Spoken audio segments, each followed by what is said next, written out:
Independencia, pluralismo, compromiso. Presenta Actualidad Central. Discusión abierta.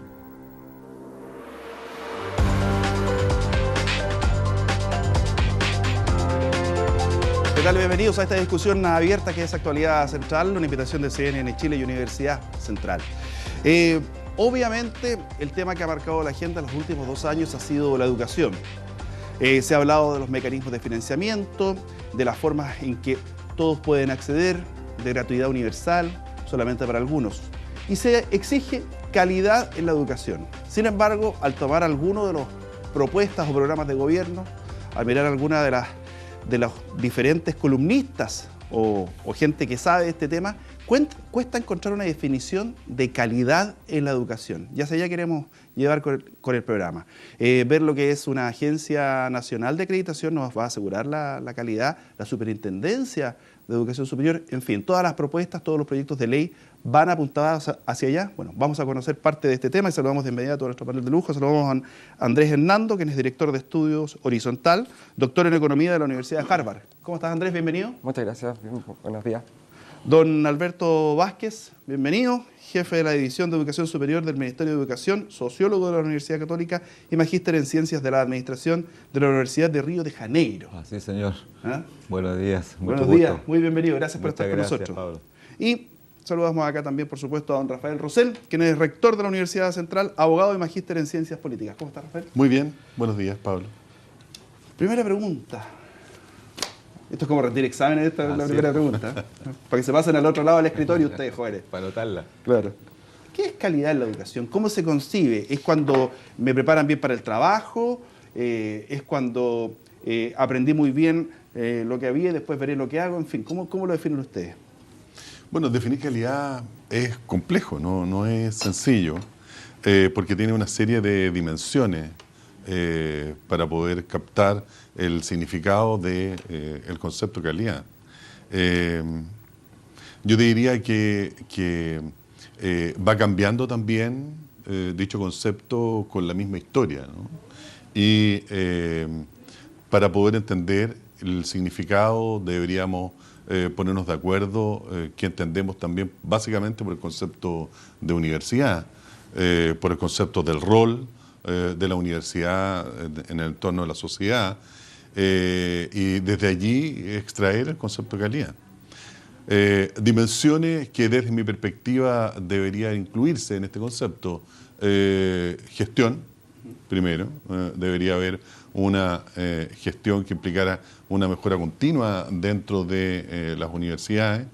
Desde la perspectiva académica, compromiso de los académicos, rigor académico, investigación, generación de vinculaciones con el medio, con la comunidad. ¿Se puede medir la calidad de acuerdo al éxito que tengan los profesionales que terminen una carrera? Sí, yo creo que es pertinente eso, digamos, ¿no? Yo creo que es posible efectivamente hacerlo, en la medida que esos profesionales se inserten adecuadamente con posterioridad también en su mercado laboral. Alberto, desde el punto de vista del Ministerio y de la experiencia que tú tienes, ¿cómo defines calidad en la educación? A ver, yo creo que hay dos grandes rubros, uno que importa mucho y que bueno que la primera pregunta que estamos conversando sobre calidad, creo que a Chile le hace falta, es un tema de la Agenda Nacional de Educación Superior que ha estado postergado hace mucho tiempo. Hemos estado en otros temas y creo que está bien, eran parte de lo que teníamos que resolver, financiamiento, institucionalidad, acreditación, los movimientos estudiantiles colocaron los temas en la agenda nacional y hoy día la educación superior también afortunadamente es un tema del país, no es solo un tema reservado de nosotros los académicos, los rectores, los profesores. Calidad hoy creo que hay que mirarlo de frente respecto a la formación de los profesionales que está Chile hoy día entregándole al país a través de las distintas instituciones de educación superior. Para mí, en concreto y de manera más simple, la calidad depende mucho que la formación que están recibiendo los jóvenes hoy sea pertinente para el mercado de desempeño profesional que tienen. No es tan sencillo. La empleabilidad creo que es el punto final, que hay que estar siempre muy atento y medirlo, porque no se trata solo de jóvenes para el mercado del trabajo. Se trata de hacer que lo que produce y que propone una universidad efectivamente sea pertinente a las necesidades que tiene un determinado país, que es su rol fundamental y social. Yo creo que Chile necesita definir qué entiende por formación profesional hoy día en el país. Por ejemplo, para simplificarlo, nosotros el concepto de formación inicial de profesionales lo tenemos tan extendido que ustedes saben que muchas veces un joven se demora 7 años, 8 años en terminar y graduarse una carrera, porque las exigencias están pensadas casi al nivel de lo que está obteniendo un joven ya de posgrado, de magíster. Definir qué se entiende por formación profesional inicial, ponernos de acuerdo, por lo tanto, que las mallas curriculares y los planes de estudio deberían ser mucho más cortos. La calidad de cómo enseñamos los profesores en las universidades también hay que preguntarse en algún momento, Pablo. Yo creo que hoy día nosotros estamos todavía apostando que el conocimiento que tiene el experto lo puede enseñar en la sala de clase, pero no tenemos una certificación y un esfuerzo serio por tener pedagogías universitarias que se hagan bien en la sala de clase, y finalmente, por lo tanto, que el tiempo de titulación sea efectivo, que si en la universidad dice 8 semestres, 10 semestres, al menos en un par de semestres más el joven esté titulado, y que cuando salga se encuentre con la grata sorpresa que es lo que busca, que tenga empleo, que tenga trabajo y se pueda realizar. Andrés, ¿cómo podemos definir la calidad de la educación? Porque yo puedo decir, mira, si se inserta en el mercado laboral. Y uno de repente piensa en carreras a lo mejor un poco más humanistas, en las cuales el mercado laboral es diferente. Licenciado en arte, estudiantes de teatro. ¿Cómo se mide la calidad de la educación ya puesta en el mercado laboral? Bueno, creo que como dijo el rector, la medida de calidad es necesariamente multidimensional. Hay muchas áreas en las cuales uno puede medir lo que es la calidad de la educación que recibe, sobre todo si es educación universitaria. En particular está la transferencia de conocimiento, que es cuánto de lo que yo debía haber aprendido, lo aprendí efectivamente. También está la capacidad de aplicar ese conocimiento, y finalmente, y quizá lo más importante, es la capacidad de adaptarse a un mundo cambiante. No vivimos en un mundo donde, porque yo estudié 5 años una carrera, a los 20 años, tengo solucionado mi problema de empleabilidad por el resto de la vida. Eso es para los profesionales estándar, digamos. Ahora, en las carreras que están asociadas a procesos creativos, a procesos de más desarrollo, ahí obviamente la calidad de la educación recibida tiene que medirse en términos más de habilidades, de capacidades. ¿Cómo creamos un profesional con esas capacidades? Capacidad de adaptación, con habilidades. Hasta algunos lo definen como inteligencia emocional. Bueno, eso es rol de todo el proceso educativo, no solo de las universidades. Hay que entender que muchas de las habilidades que el mercado valora en una persona, como son la resiliencia, la capacidad de trabajar en equipo, la capacidad de sobreponerse a dificultades, son cosas que se aprenden en los primeros 5 o 6 años de vida. Entonces, si vamos a la construcción final de un individuo que es capaz de funcionar en el mercado laboral, tenemos que empezar muy temprano, probablemente no a los 15 años, sino que a los 15 meses. Ahora, pregunta para la mesa, aquí tome el que le quiera responder primero y la compartimos. ¿Por qué se dio o se ha dado que existen universidades o planteles que no cumplen con los requerimientos mínimos para entregar una educación de calidad?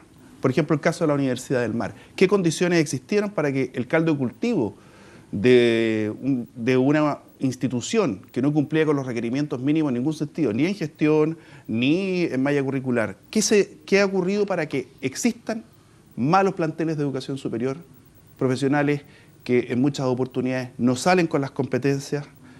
Porque uno podría decir, mira, ¿sabes qué? Está tan bien hecho esto que entre un profesional de la Universidad A, de la Universidad X, debieran saber más o menos lo mismo, por lo tanto, contrato al de acá, al de allá, de acuerdo a lo mejor de matices, pero no porque sabe más o sabe menos. Entonces, ¿cuál es el análisis que hacen ustedes respecto a qué se dio aquí para que existiera lo que ha existido? Y me refiero específicamente al emblemático caso de la Universidad del Mar. Mira, yo quisiera tratar de complementar lo que estábamos hablando de la calidad para poder responder esto que estás diciendo. Y desde nuestra perspectiva también. Creemos que es muy importante dentro de las universidades la participación de los estudiantes, de los académicos en la propia universidad. Reglada, por cierto, no con gobierno, pero sí reglada. Y ahí hay un elemento que uno puede rescatar para poder buscar también la calidad y que evidentemente no existe en algunas universidades privadas y no existía tampoco en la Universidad del Mar. Y otro elemento que es vital en el entorno de la calidad es la reinversión de excedentes. Reinversión de excedentes de la propia universidad. Cuando nosotros tenemos una universidad como efectivamente la Universidad del Mar, que en pocos años aumenta su cantidad de estudiantes, aumenta su cantidad de sedes sin ningún control, donde evidentemente el tema de la reinversión de los excedentes es bastante mínimo, ¿no? Porque va a buscarse capitales de afuera con muchísimas inmobiliarias que están alrededor de esto, donde permiten que estudiantes ingresen con 280 puntos a la universidad. En definitiva, si no existe un programa serio de nivelación de esos estudiantes, es engañarlos derechamente, porque esos estudiantes no van a poder lograr tener las competencias necesarias cuando salgan de allí. ¿Faltó fiscalización o faltan herramientas más allá de la fiscalización? A ver, la pregunta es qué nos pasó en el país y Exacto. por qué llegamos a este nivel de que universidades presenten cuadros tan dramáticos que honestamente ya rayan en la estafa respecto a lo que el joven pensó que estaba obteniendo cuando ingresó a ellas. Lo que nos pasó fue que nosotros apostamos, y creo que es un valor que hay que preservar, a la autonomía de las universidades para poder definir sus mallas curriculares y hacer el servicio educativo y ofrecerlo. Pero no se olviden de que la acreditación es voluntaria en Chile. Entonces, ¿qué ocurría? Que la universidad, una vez que conseguía la autonomía, esto se hacía en el Consejo Superior de Educación, actual Consejo Nacional de Educación, después no tenía ningún marco regulatorio que fiscalizara, que supervisara, que reglamentara y que efectivamente cerciorara que la calidad de lo que se estaba impartiendo cumple ciertos estándares, al menos mínimos, que hay que asegurar. Dado que teníamos acreditación voluntaria, muchos de estos proyectos, como lo decía el rector, pasaron a crecer de manera indiscriminada, sin ninguna preocupación por la seriedad, olvídate la calidad, ni siquiera se le estaba ofreciendo un servicio serio. ¿Qué hay que hacer entonces? Hay que definir un marco regulatorio para la educación superior chilena que hoy día no existe. Hoy día tenemos algunos instrumentos, pero son tremendamente limitados. Tenemos que tener acreditación obligatoria, tenemos que tener una superintendencia que pronto esperamos que el Parlamento lo pueda legislar, que efectivamente fiscalice que las utilidades, que si son buenas y siempre serán necesarias, se reinviertan en la calidad del proyecto educativo, y necesitamos migrar también a una subsecretaría de educación superior que pueda mirar en el marco general de la institucionalidad de la educación superior, esto no vuelva a ocurrir, que se aliente y se incentive a través de recursos públicos la calidad de lo que se está ofreciendo, pero con mucha claridad, que si hay irregularidades en la oferta de los servicios y el joven presenta un reclamo, tengamos, por decirlo así, un CERNAC educativo por la educación superior, que es parte del rol fiscalizador que tiene que tener una superintendencia. Aquí fue el lucro, el incentivo más perverso que hizo que yo pusiera un producto y lo quisiera vender tal cual una hamburguesa de comida rápida. O sea, ¿es incompatible el lucro con la calidad de la educación?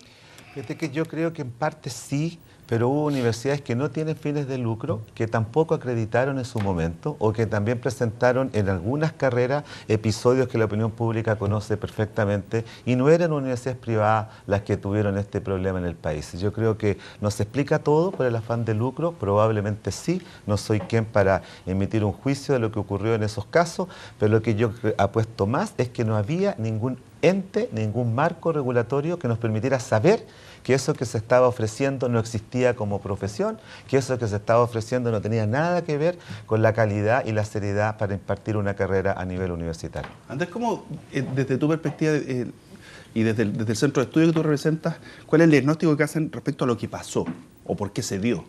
A ver, voy a rescatar parte de lo que dice Alberto. Me parece fantástico que reconozcamos que hay un problema de institucionalidad, que no tenemos la institucionalidad adecuada para que esto haya funcionado de la forma en que debía funcionar. Expandimos la oferta dramáticamente, sin preocuparnos en ningún momento de la calidad de lo que se estaba entregando, y eso obviamente condujo a un problema dramático, que se evidencia en la Universidad del Mar, pero empezó mucho antes. Si es el lucro o no es el lucro, bueno, todas las universidades son formalmente instituciones sin fines de lucro. Entonces, el hecho es que aquí alguien que debió haber fiscalizado los precios de transferencia, que es la forma en que las universidades se llevaban la plata fuera de la universidad, no lo hizo, no hizo su pega, digamos, ¿ya? Y eso también es un problema de institucionalidad.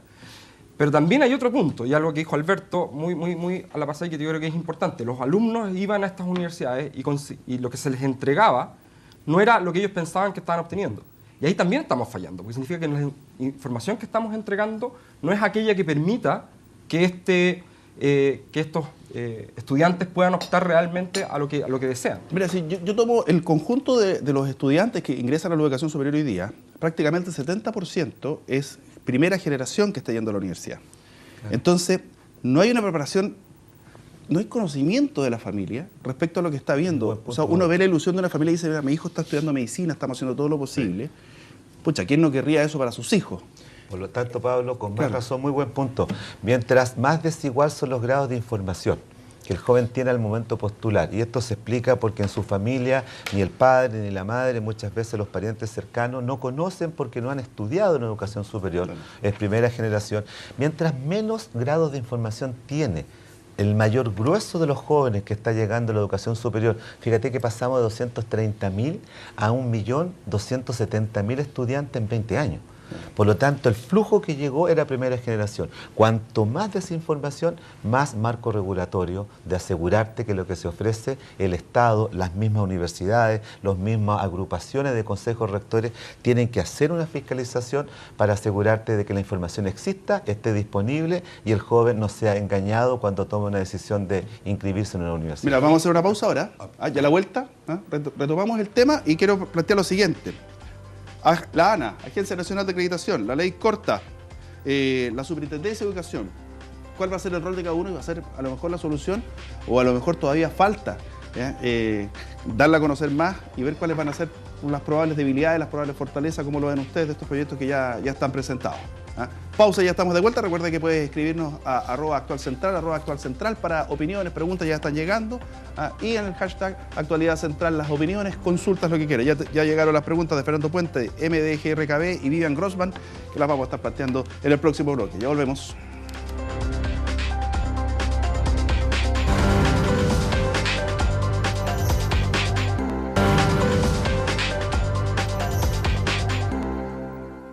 Estamos de vuelta acá en esta discusión abierta. Ya están llegando algunos twitters que aparecen de inmediato en pantalla. Fíjese lo que va a salir. Dice Vivian Grossman, la calidad es educación e instrucción. Preparar para la vida. Eso es lo que ella nos está diciendo, preparar para la vida. Y nos está llegando de Fernando Puente, cualquier proyecto serio requiere al menos 10 años, dice él. Tal vez en decir que ya se consolida un proyecto con más de 10 años, porque uno puede partir del primer día con intenciones serias, por lo menos. Y estos proyectos de leyes que están presentados, ¿serán suficientes? A ver, yo creo que el concepto que no está claro todavía y que para la opinión pública, no tanto para el Ministerio de Educación en el que trabajo o para el gobierno y por lo tanto también para las comisiones de educación del Senado y de la Cámara de Diputados, es el concepto de cuál es la institucionalidad que necesita la educación superior. ¿Hay política de educación superior? Hay política de educación superior, nos falta institucionalidad y por lo tanto se tiende a confundir de que son proyectos de ley casi que no tienen relación unos con otros. Cuando se habla del tema del lucro, entonces aparece el tema de crear un proyecto a través del cual se pueda generar una superintendencia. Cuando se apunta al tema de los beneficios estudiantiles, se escribe un proyecto de ley sobre financiamiento estudiantil. Cuando se trata del tema de la acreditación, por todo el problema bochornoso que vivió el país y que enfrentó y que se conoció a través de los medios de prensa, se escribe un proyecto de ley sobre acreditación y finalmente lo anunció el presidente de la República el 21 de mayo, la creación de una subsecretaría de educación superior, migrar a nivel de subsecretaría. ¿Qué quiero decir en sencillo? Que si uno cuando dice el concepto, la institucionalidad de la educación superior tiene que ver de qué manera estos 4 proyectos de ley se articulan y la arquitectura jurídica resuelve los problemas que tú has presentado y que en este panel se han discutido. Ahora, ¿no queda como una institucionalidad muy punitiva, principalmente de sacar tarjetas amarillas y rojas con acreditaciones de 3 a 6 años, obligatorias? No falta una representación institucional de partida de diálogos con todas las universidades y un sentido de política nacional de educación superior, en el sentido de qué es lo que buscamos con la educación superior. O sea, unas bases en las cuales yo leo y digo, mira, ¿sabes qué? La educación superior chilena va para allá con tales reglas. ¿No es muy punitivo lo que se está presentando? No, yo creo que se sigue partiendo en cualquiera de estos proyectos del principio que dije al comienzo de la primera pregunta, de respetar la autonomía, y por lo tanto cada institución es autónoma para definir su misión, sus propósitos institucionales y el modo como va a hacer el servicio educativo. A partir de preservar este principio, creo que lo punitivo no es la palabra, más bien es un marco regulatorio, puesto que no estamos todos en los mismos grados de madurez institucional para poder dejar esto sin marco regulatorio. Y así, Pablo, también creo que los panelistas que están en esta conversación, lo vemos en todos los países del mundo. No hay ningún país del mundo que no tenga un sistema de acreditación y por lo tanto no necesariamente es punitivo el esfuerzo, sino más bien regulatorio para asegurar que lo que se ofrece es lo que el joven necesita recibir. Rafael, cuando yo le hice la pregunta, tú hacías así. Sí, lo que pasa es que yo creo que efectivamente faltan políticas de educación superior y no es solamente en este gobierno, ¿no? Sino que nunca ha habido políticas de educación superior serias en este país. Entonces, yo entiendo el concepto de autonomía universitaria y creo que nosotros, además, como universidad, hemos demostrado que no solamente lo respetamos, sino que lo fomentamos. Pero todavía no nos ponemos a pensar cuál es el concepto de universidad. Entonces, ¿qué queremos para este país? Independiente de los proyectos que surjan con posterioridad, ¿no? Queremos una universidad que sea solamente docente, que investigue, que realice vinculación con el medio. Si queremos una universidad docente y que investigue, tienen que haber recursos basales, por ejemplo, para las universidades privadas, para que puedan realizar investigación. Las universidades privadas hoy día no tienen acceso a estos fondos, ¿no? Y que son fondos importantes como los tiene, por ejemplo, las universidades que están actualmente en el CRUCH. Ahora, los proyectos... Pero el CRUCH tiene universidades privadas, ¿no? Sí, por supuesto. Lo que ocurre es que hay una diferenciación discriminatoria desde aquellas universidades que nacen antes del 82 y universidades que nacen con posterioridad del 82. Es una discriminación que yo todavía no entiendo. Porque es el nacimiento, digamos, de esas universidades lo que te hace la discriminación. Las universidades del CRUCH son lo que hoy día se denominan las G9 y se autodefinen como universidades públicas no estatales del Consejo de Rectores.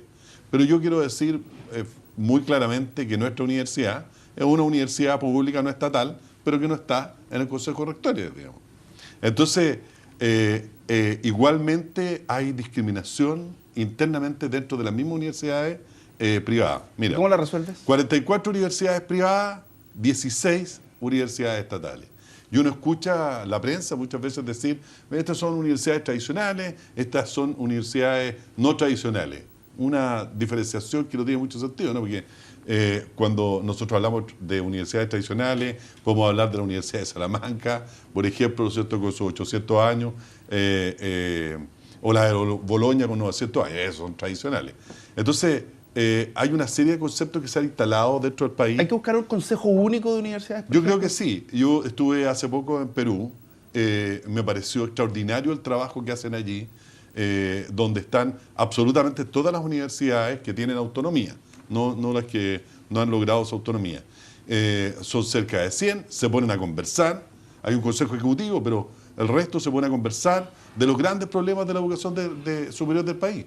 Hoy día no hay referente dentro de las universidades privadas para conversar los temas de la educación superior de Chile. Y eso es problemático, digamos, ¿no? El gobierno, no solamente sino que, insisto, en todos los gobiernos anteriores, el único referente con quien conversan normalmente por la institucionalidad es con el CRUCH. Alberto tuvo la gentileza, además, junto con la ministra este año, de llamar a las universidades privadas a que nos juntáramos y conversáramos esos temas, ¿no? Y ellos, además, nos decían la ministra y Alberto también, nos decía que usted haga un referente para poder conversar los temas de la educación superior. Pero no vamos a poder hacer un referente nunca, porque nuestras diferencias internas son muy grandes, como son las diferencias internas que tiene el CRUCH, claro, porque sí. También... pero ahí hay una cierta obligación, ¿no?, de estar juntos por ley, ¿no? Tiene que ser regulado. Que tengo que ir a una pausa. Termino para ir a una pausa y vuelvo contigo, Andrés, que estoy en deuda contigo. Media pausa, digamos. Ya. Entonces, ¿qué ocurre? Tenemos las diferenciaciones son de fondo. Cuando entendemos, ¿cómo entendemos la educación? ¿La educación bien público o educación un bien privado? Ahí tenemos un tema que va a ser, que es de debate y hay que conversarlo, digamos, también. Vamos a una pausa y ya estamos de vuelta con esta discusión abierta.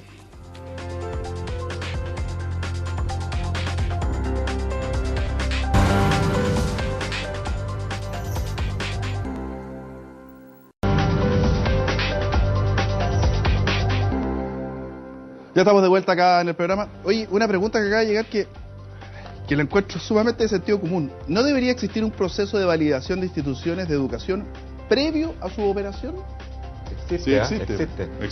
En el Consejo Nacional de Educación del país. ¿Ya? Se hace lo que se llama el proceso de licenciamiento, que es el que le da la garantía de poder actuar después con autonomía. Ahora, ¿cómo ves tú la posibilidad de que con proyectos de ley, porque pareciera que, bueno, no pareciera, en Chile somos súper legalistas, de hecho tú decías que para que haya una institucionalidad, y en realidad para que se pueda respetar después, porque se podrían agrupar las universidades, pero después no la pueden considerar interlocutor válido, que con los proyectos de ley que vienen, el de la Agencia Nacional de Acreditación, la ley corta, Superintendencia de Educación, ¿son garantías, son suficientes como para poder hablar de una mejora de la calidad? Son un primer paso. Son un primer paso que además es muy importante porque es una institucionalidad que no ha existido. Como toda institucionalidad nueva, va a estar en un proceso de tomar la fuerza necesaria, de construirse y de validarse, y en ese proceso hay que darle tiempo. No porque uno tenga las leyes, las institucionalidades van a funcionar, y no porque empiecen a funcionar automáticamente van a resolver todos los problemas. Hay que darles tiempo, hay que evaluarlas, hay que seguir de cerca, y al mismo tiempo hay que ir complementando en aquello que falta. Y hay que crear la Subsecretaría de Educación Superior, estoy de acuerdo con eso, y hay que crear alguna instancia en la cual todas las universidades de Chile puedan concurrir y en el cual podamos definir como país, y escuchando las distintas voces, cuál es el proyecto de país de educación superior que queremos imponernos, digamos, y actuar en líneas de largo plazo al respecto. Estos proyectos son lentos, estas cosas funcionan lentamente, se mueven lentamente. ¿Qué notas ahí, Rafael?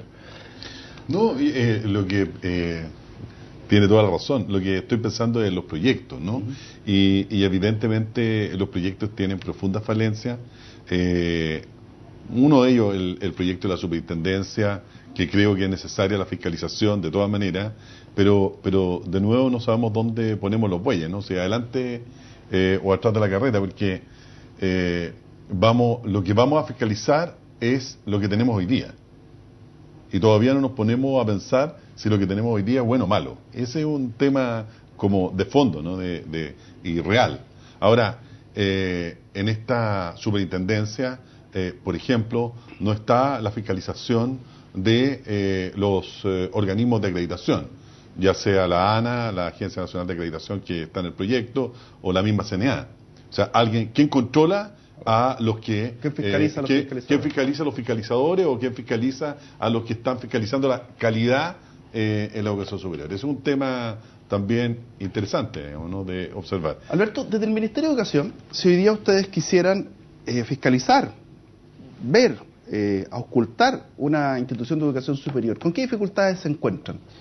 Bueno, primero con la autonomía del proyecto universitario, con la calidad que tiene, por lo tanto, como entidad que existe, como un ente jurídico, y tiene el derecho a tener autorregulamentación de sus propios procedimientos. Pero yo creo que el problema de fondo, y quiero también acotar respecto a esta temática, Cuidado con pasar la idea de que la calidad de la educación superior chilena es mala en general. Yo tengo una opinión muy distinta. Creo que el mundo, los grandes investigadores, los centros internacionales que nos visitan tienen una opinión muy diferente. El grueso de la calidad de la educación superior que se ofrece en Chile es buena, es razonable, tiene un nivel de estándar reconocido en América Latina y en el mundo. Por lo tanto, a veces nos pasa que producto de 4 o 5 episodios dramáticos conocidos por la opinión pública tendemos a generalizar. Es muy nuestro, es muy chileno. Para todo. Como si todo el mundo y terminamos pagando justo por pecadores. Yo diría que en general el sistema funciona, el sistema tiene calidad. Yo, a diferencia, probablemente un matiz con lo que acaba de decir el rector, yo creo que caben todos los proyectos universitarios con sus distinciones cada uno. No creo que debe haber un solo modelo de universidad para Chile. No lo existe en países que tienen tanta tradición como Estados Unidos, por ejemplo, que tiene el Community College, que no tiene investigación, tiene el College, que tiene una investigación aplicada, existen las University, que precisamente tienen las características las nuestras, y todavía más arriba, universidades complejas dedicadas a la investigación. Es limpio. Yo creo que no necesitamos que todas las universidades chilenas se vuelvan universidades de investigación. Es un país pequeño, tenemos recién 17 millones de habitantes, no somos un país que necesite 25, 30 o 60 planteles de gran volumen de investigación. Yo creo que lo que necesitamos es muy buena formación de profesionales para el desarrollo productivo, social, económico y cultural del país. ¿Es posible un país como el chileno avanzar hacia la gratuidad de la educación, Andrés?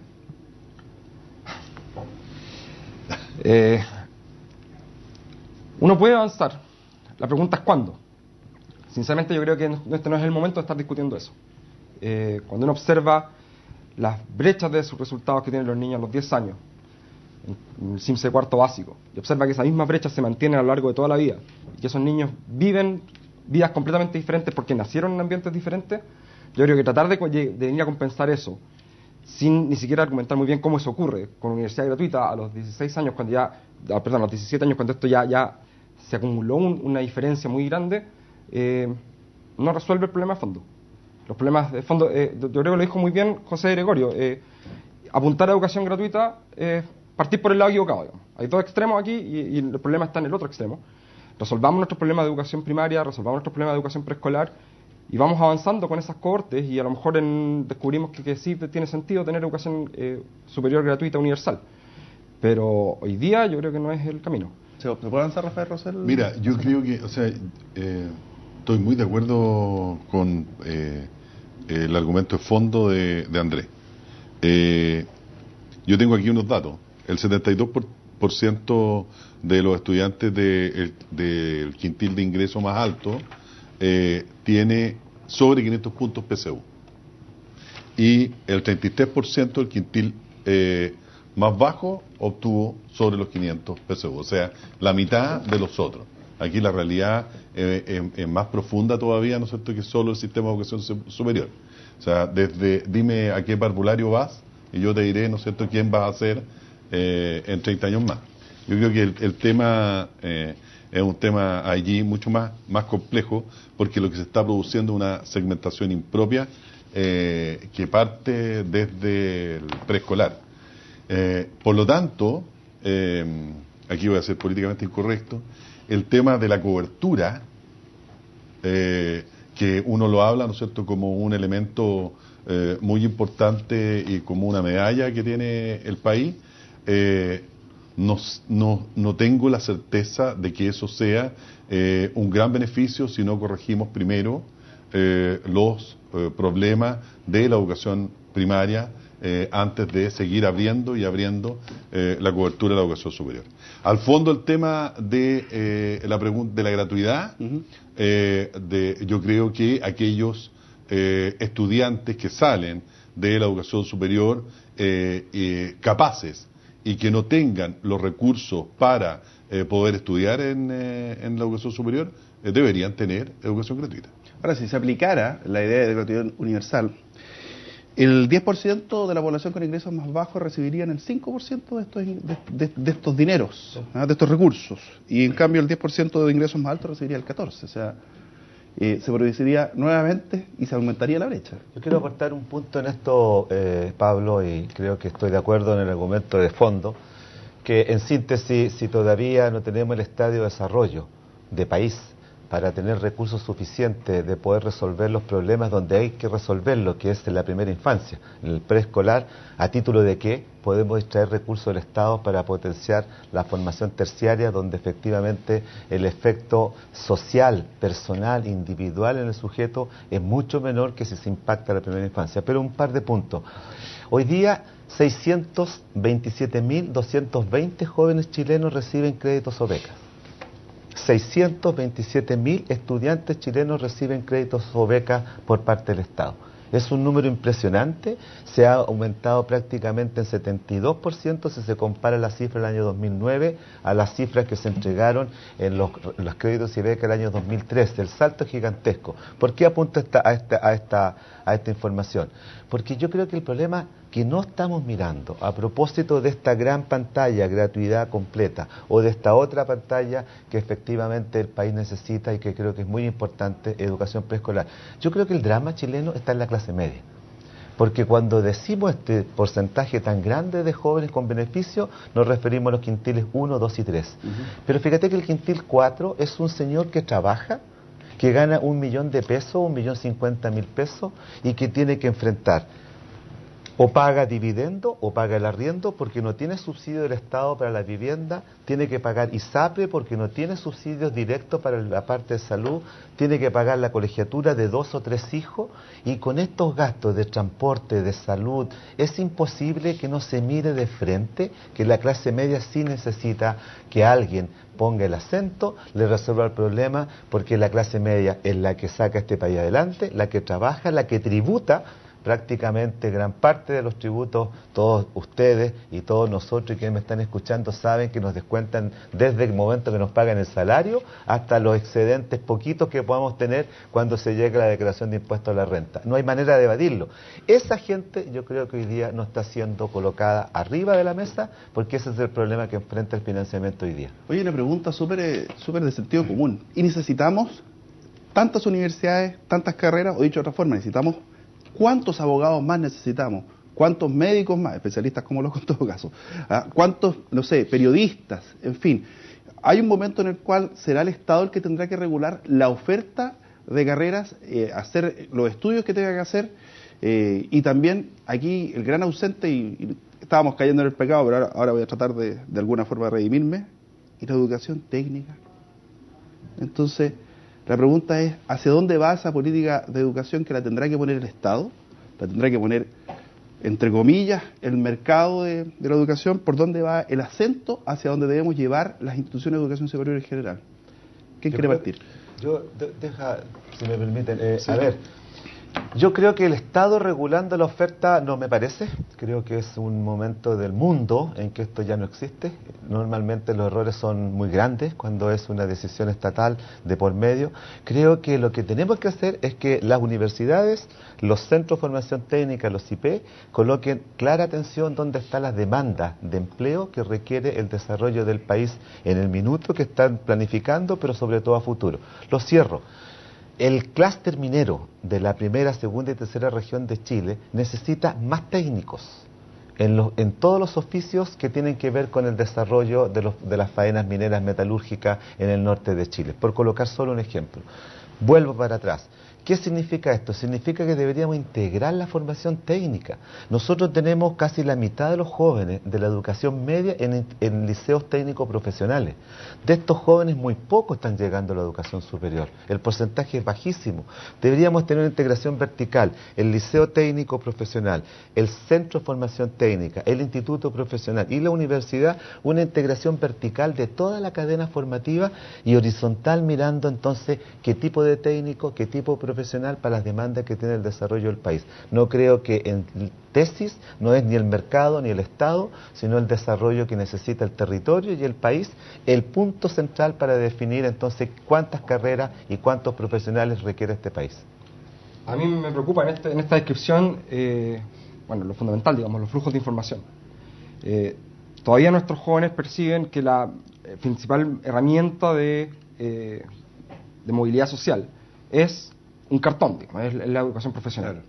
Si eso sigue siendo cierto y esta información no está fluyendo de dónde están las necesidades del mercado en términos técnicos hacia los formadores técnicos y por consiguiente hacia los estudiantes, y de vuelta la información de dónde está la demanda de los estudiantes, entonces no vamos a solucionar el problema. Pero el cartón es lo que nos ayuda a tener la movilidad social. ¿Es así o no es así? Cada vez menos, creo yo. Sí. No es así.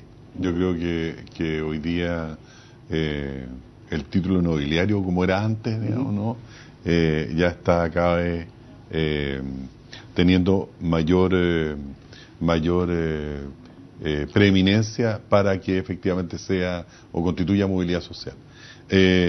Mira, el tema de cómo las universidades deben adecuarse a lo que está ocurriendo en el entorno está desde la mirada de la propia universidad inserta en la sociedad, porque si no es imposible hacerlo. Y cuando tú comienzas a realizar análisis de carrera, hoy día tú te vas dando cuenta inmediatamente cuáles son las que están a la baja, y eso tiene que ser y responder a una adecuación propia de la universidad, porque o si no va a ser un problema, ¿no es cierto?, después para el país y para tus propios estudiantes, porque van a estudiar algo que en definitiva no va a tener mucho sentido con posterioridad. Por lo tanto, ahí debería haber desde la propia universidad una disminución de las vacantes para determinadas carreras. Pero esa información tiene que llegar al estudiante primero, y además tienes que de alguna forma que alinear los incentivos. Aquí la universidad y el estudiante son socios en un proyecto, y si no se entienden como tales, y la universidad se desentiende del alumno una vez que el alumno egresa, estamos en un problema, digamos, porque las universidades no tienen, yo no veo que las universidades tengan hoy día demasiados problemas para llenar los cupos. No quiero estigmatizar a nadie, pero los cupos de psicología parece que se llenan todos los años. Un punto Entonces, de precisión para lo de Andrés, que creo, aprovechando las cámaras, cortito, es simplemente que existe la información. El Ministerio de Educación tiene un centro de información que es el CIES, y tiene un portal que se llama mifuturo.cl, donde están todos los datos que yo le estoy diciendo: empleabilidad, cantidad de carreras, cantidad de ofertas, las rentas que se pueden obtener con cada carrera. Por lo tanto, yo invito a los jóvenes y a sus familias a que visiten mifuturo.cl del Ministerio de Educación. A la vuelta comercial vamos a ver la página para que efectivamente tengan los datos. Ya, a la vuelta comercial vamos a ¿cómo se llama? Sí. Hay que poner La propaganda la voy a hacer. Pausa y ya estamos de vuelta.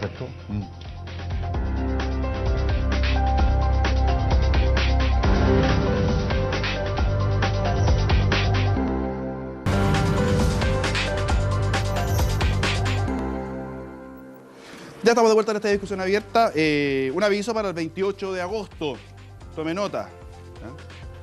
A las 12 horas, conferencia de Humberto Maturana, miren, y Jimena Dávila, Lenguaje y Realidad, Generación de Mundo, en la sede de la Universidad Central de La Serena, por su presencia nacional.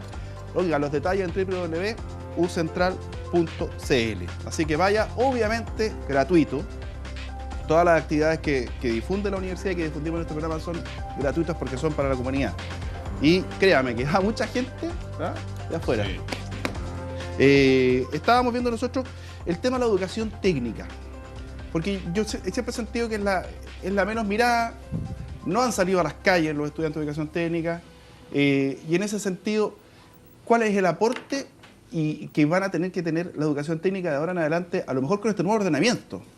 Y cuál es el ataque de realidad que tienen que tener los muchachos respecto a lo bueno y las ventajas que podría tener la educación técnica? Bueno, ¿para qué necesitamos 400 ingenieros? Sí necesitamos 400 técnicos que a veces ganan mucha plata. Mira, yo le decía en la pausa a Alberto que quería hacer propaganda a la página, y voy a insistir con ella, de mifuturo.cl también. Porque si ustedes revisan allí, verán los altos índices de empleabilidad que además tiene la Universidad Central. A ver, veamos la página, mifuturo.cl. Mifuturo.cl, entonces ahí la vamos a ver, ahí están los muchachos. Para los estudiantes es un gran elemento de información para poder decidir después cuál va a ser la universidad que debería matricularse. O sea, es súper importante. El problema que tienen los muchachos, me pasa por ejemplo con los muchachos que quieren estudiar periodismo, que a veces vienen para acá, o típico que a uno lo llama un amigo, un pariente, le dice, oye, ¿quieres estudiar periodismo? ¿Tú qué le contestas? Le digo, bueno, lo mismo que me dijo mi padre. Pero de repente uno siente que la vocación como tal, no el entusiasmo, pesa. Po. Entonces dice, voy a estudiar igual porque igual voy a ser bueno. Ajá. No, yo cuando dice mi papá que quería estudiar periodismo, fue una charla larga. Casi murió. ¿Ah? Por inmediata, no podía ser. No, ¿cómo voy a ser periodista? A mí me pasó, yo quería estudiar teatro y no me dejaron. Soy un frustrado de eso. Oye, y volviendo por mientras que poner la página de Mi Futuro, al tema de las carreras técnicas. Yo creo que el país está en déficit con las carreras técnicas. Nosotros hemos hecho un esfuerzo también allí con el objeto de tratar de integrar las carreras técnicas a la propia universidad. O sea, no dejar un IP fuera de la universidad, sino que insertarlo dentro de la universidad con el objeto además de mantener los estándares de calidad que debería tener la carrera, en definitiva, de pregrado que va. Entonces, y hemos tratado de articular la carrera técnica con la carrera en el pregrado. Ahí está la página. Ah, bien bonita además, atractiva. Entonces ahí donde uno va viendo, qué importante es que los jóvenes lo puedan ver. Sí, que los jóvenes lo puedan ver. Dónde estudiar, qué estudiar. Eso es, ahí está la empleabilidad, importante. Súper bueno, súper bueno. Ahora, perdona, ¿sabes qué? Esta página demuestra cosas que son interesantes, como por ejemplo en la universidad, el esfuerzo que hacen nuestros profesores, que yo siempre lo destaco porque me parece importante señalarlo, reiterarlo además y agradecerles el esfuerzo que ellos hacen con estudiantes que muchas veces tienen puntajes de ingreso inferiores a otras universidades, y cuando uno ve esta página y va a la empleabilidad, te das cuenta que están a la misma altura de quienes tienen puntajes muy superiores a los chicos que entran a nuestra universidad. Y eso es un trabajo maravilloso que hacen nuestros académicos y un esfuerzo de los estudiantes, por cierto, pero el esfuerzo de los académicos es muy grande. Oye, importante que vayan ingresando. Además empieza la época de prepararse para la PSU y ver bien Mi Futuro.cl. 2014. A ver, se dice que Canadá, Finlandia, Japón y Australia han logrado este mix o este equilibrio entre calidad y equidad.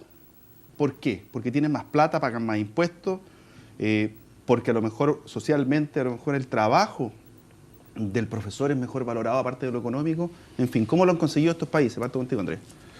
¿Finlandia y Canadá, Finlandia, Japón, Australia.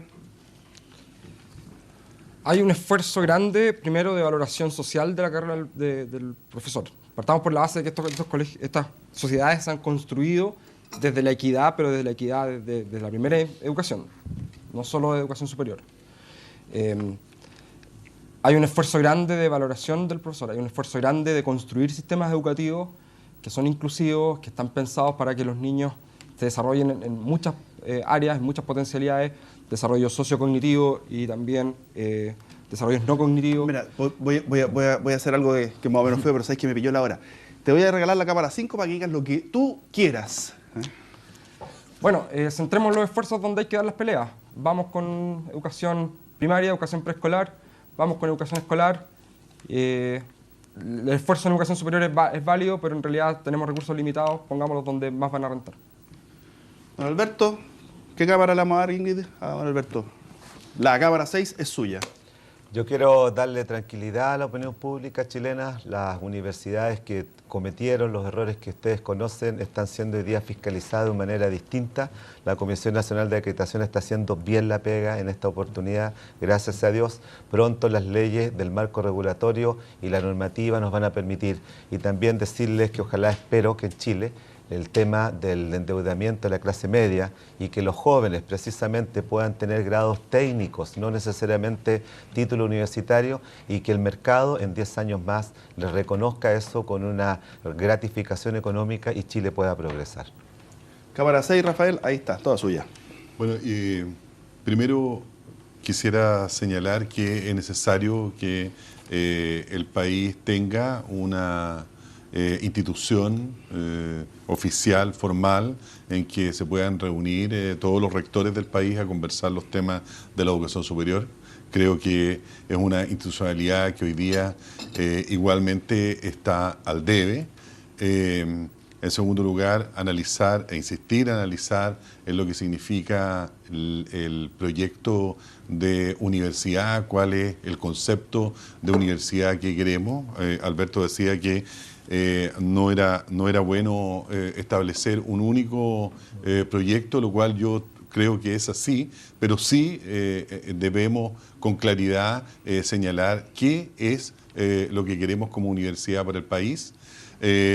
Creemos que también las carreras técnicas deben articularse inmediatamente con la universidad y luego, ¿no es cierto?, hacer un salto al posgrado para aquellos que lo quieran. Nosotros tenemos muy segmentado nuestra educación y por lo tanto allí debería haber una sola línea desde el comienzo hasta el final. Y por último señalar que nuestra universidad es una universidad bastante única, no estoy haciendo propaganda, pero la verdad que es un paradigma de universidad. Nuestra universidad es una universidad que está efectivamente administrada por sus propios académicos y que los dueños son la Corporación Universidad Central, lo que además asegura y fomenta la calidad interna de la propia universidad. ¿Cero lucro? Cero lucro, sí señor. Señores, muchas gracias por haber estado con nosotros, Alberto. Muchas gracias, Andrés. Rafael, muchas gracias. Y por supuesto, siempre quedo en deuda con los tuiteros, con Melquisedec González. Don Melquisedec siempre dice, disponible para seguir trabajando, ingeniero en minas, 68 años. Bien, así que saludos para todos y muchas gracias por habernos acompañado este fin de semana. Nos encontramos el próximo. Universidad Central. Independencia, pluralismo, compromiso. Presentó Actualidad Central. Discusión abierta.